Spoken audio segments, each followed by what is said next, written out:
classifies as negative signs of life. A male possibly committed suicide, still has the pistol in his hand. Every year, nearly 45,000 people in America die by suicide.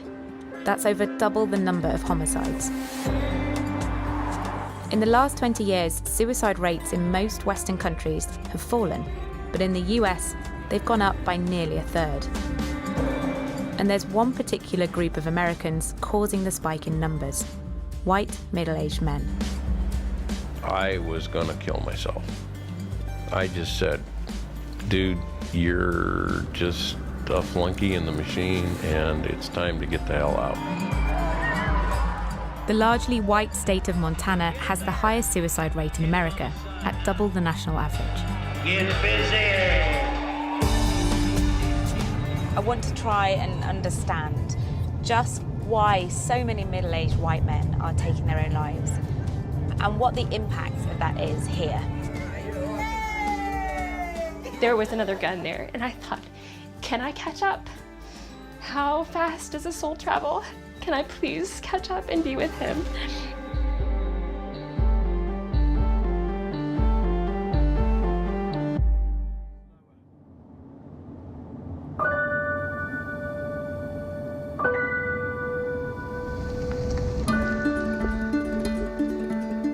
I've come to Flathead Lake in western Montana, where kids are gathering for a summer camp. But they're not here just for a holiday. So what are the numbers there? 'Cause how many people are coming to the camp We'll have this year? 50 campers here, Okay. and 18 are grieving a death of a family member by suicide. That's why Snapchat is Yay! I'm so glad to see you guys. This is the third time that Jenny Laboon has brought her daughters Abby and Lily to stay here, and there's a reason why. People who lose someone to suicide are 3 times more likely to attempt it themselves. So tell me what's going on here. What are you making? We call them I think it's flags of remembrance. And whose one is this? Lily's. It's yours, Lily. Nice. Talk me through it. What have you got in here? Okay, so I love fishing. This is a fishing boat. And who's Rick? Our dad's. Your dad. Yeah. Whenever I was 11, he committed suicide. So I come here and I process everything here. So kind of like a place where you can sort of focus. Yeah, it's a place where everybody understands what you're going through. You don't have to explain it. They just kind of know in their own way.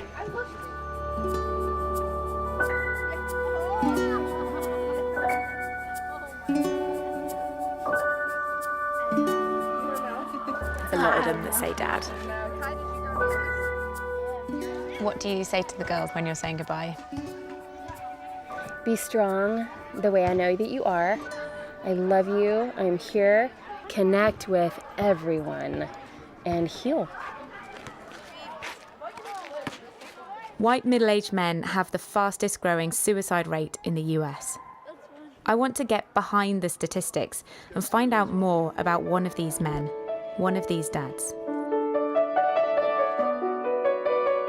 After Rick's death in Texas in 2014, Jenny came to Montana to build a new life. She remarried, and now there's a little baby brother for Lily and Abby. That is a really beautiful picture, isn't it? They look quite a lot younger. Yes, they look different. What was he like when you met him? Well, he was teaching in the same high school that I was teaching. And I was like, ooh, who's that? You know? Who's that chap? Right.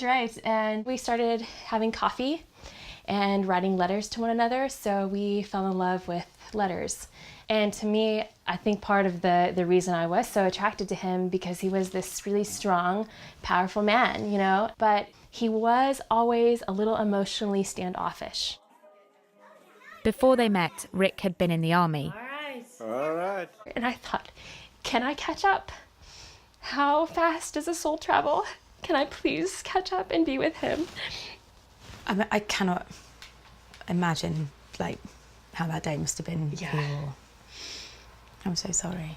Well, unfortunately with suicide, everybody goes back to that day or the few days before and says, what could I have done? I think, my goodness, I would have, if I had any idea what he was going to do, I would not have gone to work. I would have lost my job. I would have done anything to keep him from doing that. Yeah.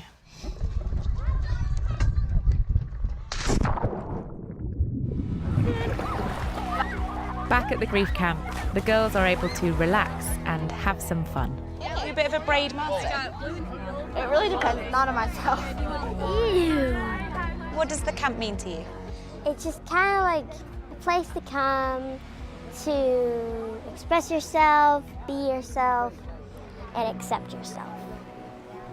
Part of learning to deal with grief involves the girls thinking about their dad and how they want to remember him.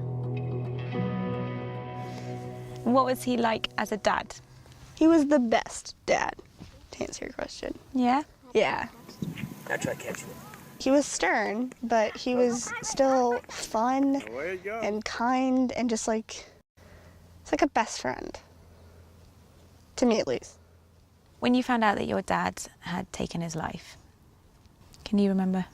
Yeah. Like, you can go first. I just said okay. I just kind of walked out. You walked out? Yep. I had a different reaction. For me, it just kind of felt like I was being like stabbed repeatedly in my stomach and my heart. It's a pain that you really just can't describe, that you don't feel twice.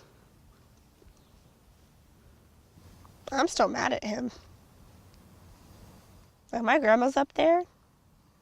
He's gonna whip his booty. Oh my gosh, yeah. Wherever they are. He's in for it from my grandma. Why are you mad at him? Because he left. All right, you'll have a good time.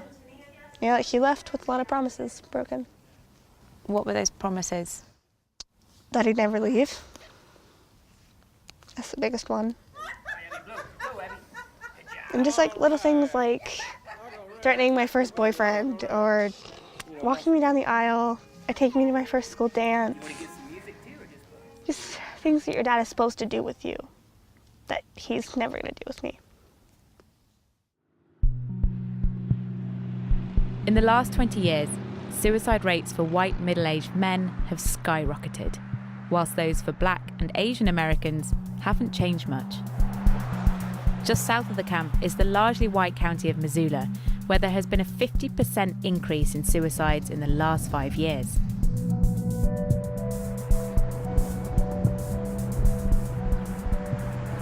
We are moving on to our tumbling. I came to Missoula's biggest event, the county fair, to try to understand the pressures that men are facing here.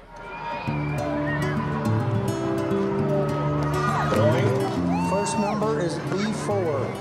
B4.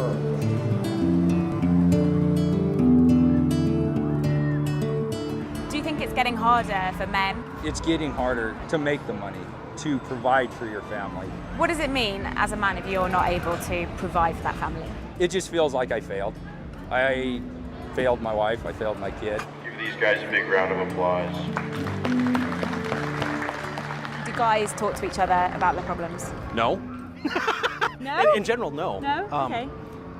At least none of the guys that I know. I love animals. I met up with Mayor John Engen, who was born and raised in the county. Today, Missoula, Montana is much different from it was when I was born in 1964. We manufactured and depended on the timber industry. That industry was largely a man's world. It's truck driving, it's logging, it's equipment operation.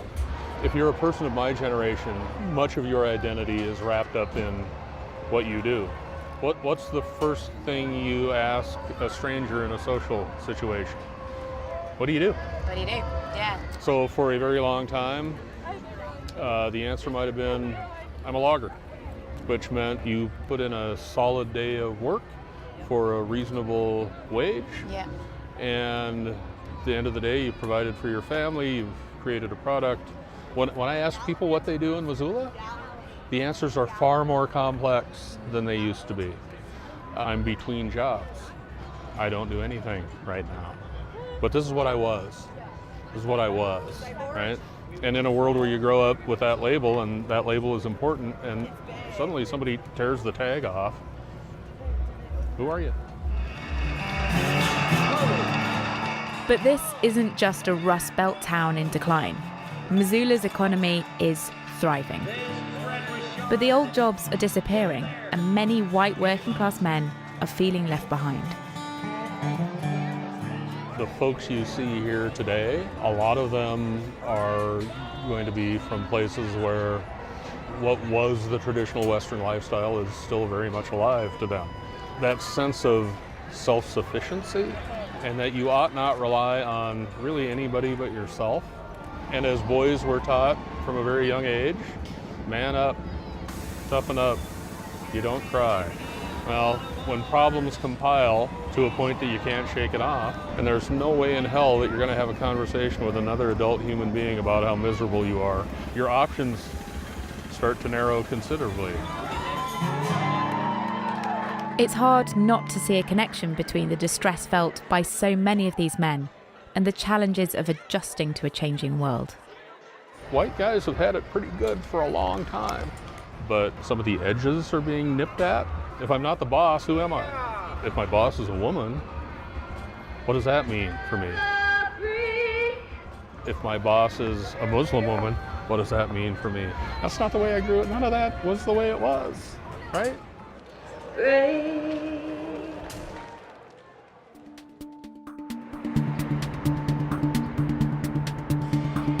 The Missoula police are on the front line of this crisis, and the number of mental health and suicidal call-outs has doubled in 3 years. Christian Cameron is a patrol officer with the force. Within seconds of being in the patrol car, a suicide-related call comes through. This is a request for a welfare check. Caller lives with a male at this address. Has a history of depression and has written suicidal notes in the past. No recent threats. Hi, copy, thank you. It draws a lot of our resources.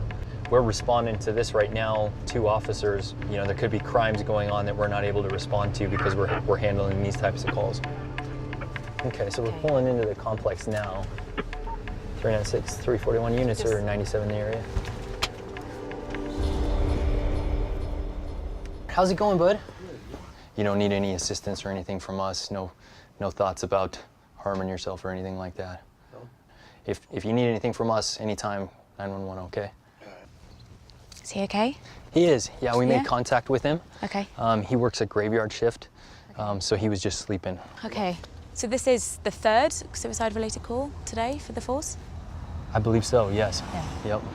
One was a person that was at a residence kind of in their front yard, holding a handgun to their head. Oh my gosh, in their front yard? Yeah, so another individual went into one of the local sporting goods stores and was attempting to take a firearm in order to try to harm himself. And that's the thing that gets mentioned again and again: guns. They are the most common method of suicide for American men, and there are a lot of them in Montana. The men here are killing themselves with firearms at a rate far higher than the national average. 352-396. In Missoula, people in suicidal crisis are brought to St. Patrick's Hospital, which is coming under increasing pressure. Hey, it's Brooks. Brooks Bear is a mental health professional here. You're such a busy man. You know, that's just the way this job goes. It's just a lot of chaos. So you work a straight through 48-hour shift? Yeah, I'm covering the emergency department for a 48-hour stretch. And how many people would you see in your shift?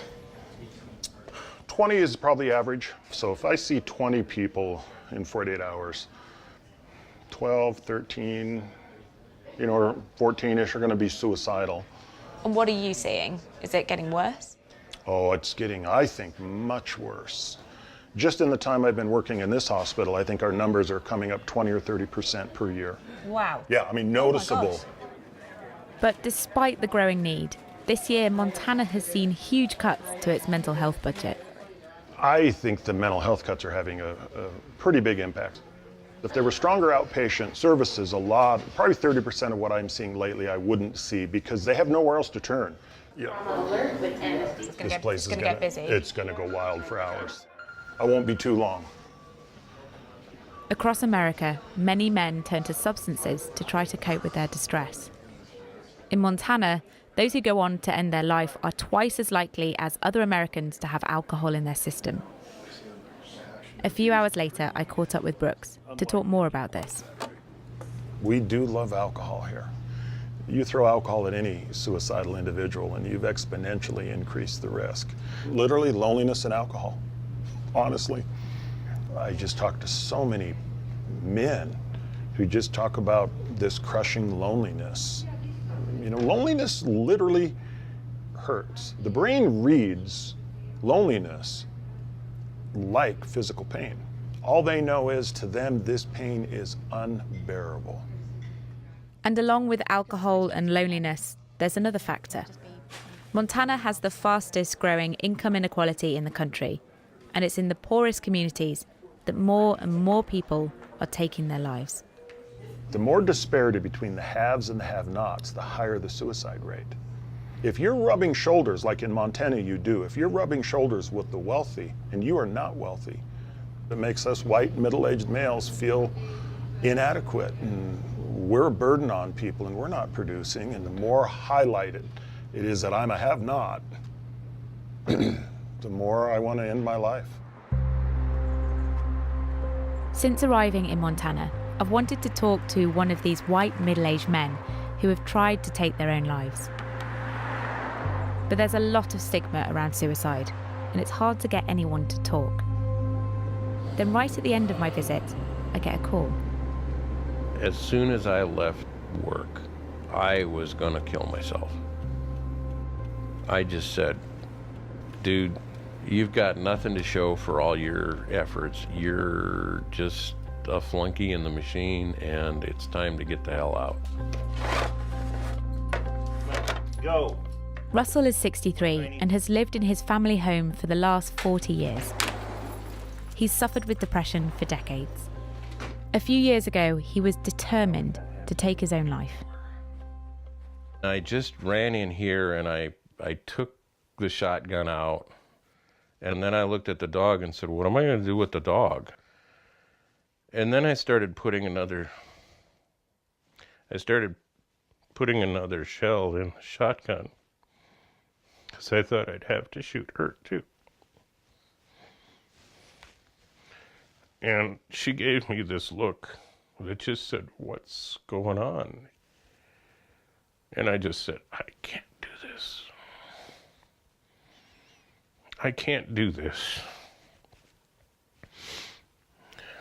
What was going on in your life, Russell, that made you feel like you wanted to take your life? I mean, at the time I was alone. Alone?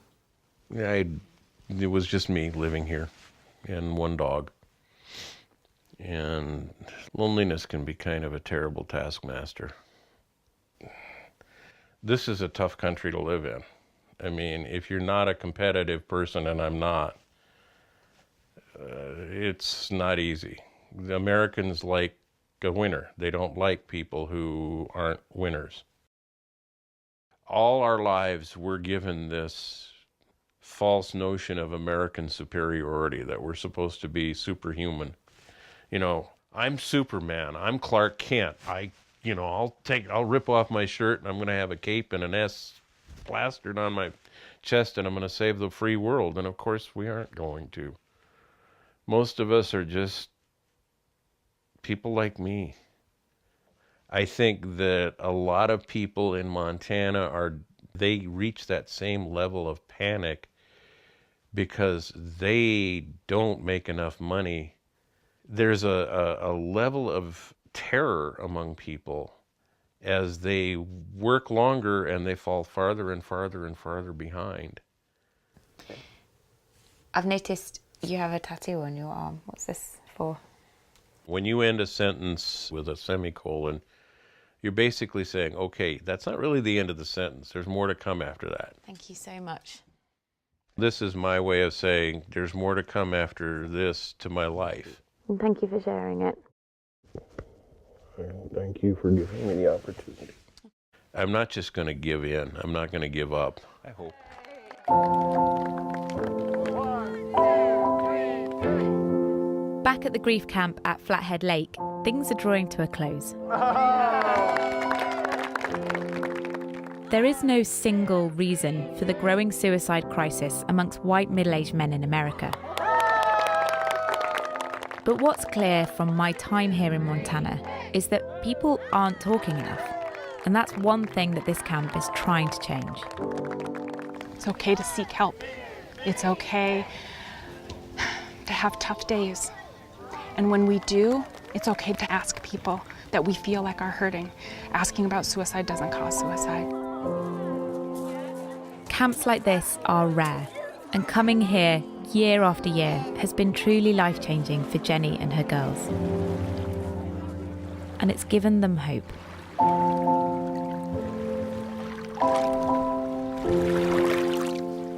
The three of us were sitting there with our feet in the water, and I looked at my two girls and I realized that life was going to be okay, that it could be good again, that we could have moments like this where we're at this incredible lake and we actually can have a lot of fun making a lot of new memories together.